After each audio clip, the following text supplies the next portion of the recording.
just want it. अब इस वक्त हम खड़े हैं शाहजहाँ की अधूरी ख्वाहिश, जो उसकी कभी पूरी न हो सकी। सफ़ेद ताजमहल उसने बनाया अपनी प्यारी बेगम मुमताज़ महल के लिए, और ब्लैक काला ताजमहल वो बनाने जा रहा था अपने लिए, जिसकी उसने पूरी तरीके से तैयारी कर ली गई थी।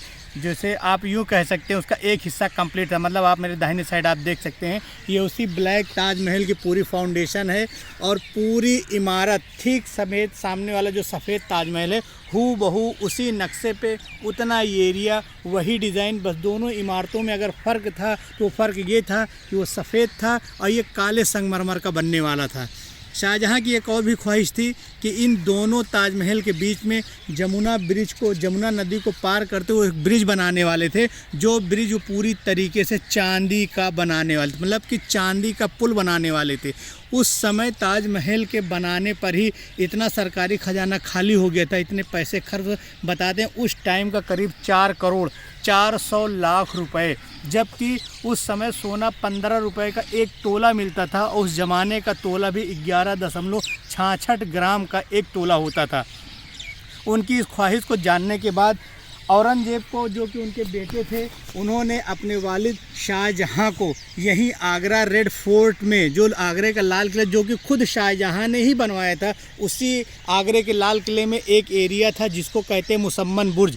मुसम्मन बुर्ज में उन्होंने अपने वालिद यानी कि शाहजहाँ को कैद करा दिया था, और शाहजहाँ को केवल वहाँ से नमाज़ पढ़ने वज़ू करने के लिए ही निकलने की इजाज़त थी, बाकी समय वो उसी कैद खाने में ही अपना बिताते थे।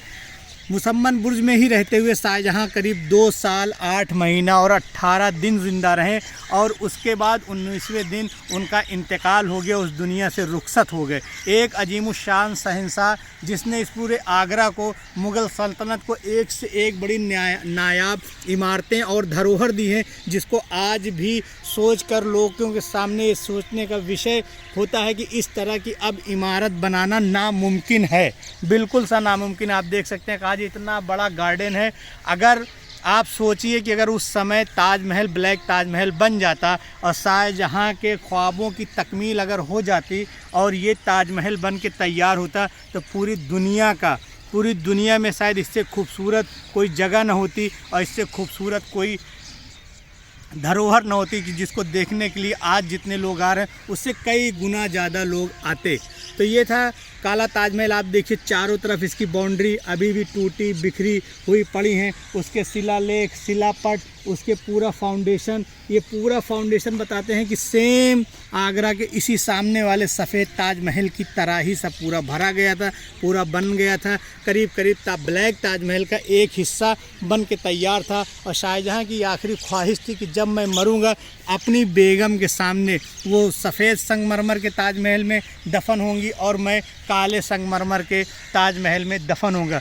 अफसोस कि शाहजहाँ की ये ख्वाहिश पूरी न हो सकी, और इस ख्वाहिश को उनको अपने दिल में ही लेकर इस दुनिया से रुखसत होना पड़ा, जो कि ख्वाबों का ना पूरा होना किसी भी इंसान के लिए बहुत ही दुख की बात होती है। और इतना बड़ा शहंशाह अपनी एक ख्वाहिश को ना पूरी कर सका, और वो हारा भी तो किससे हारा? वो जो किसी से नहीं हारा, अपनों से हार गया, अपने खून से हार गया, अपने बेटे औरंगज़ेब से हार गया।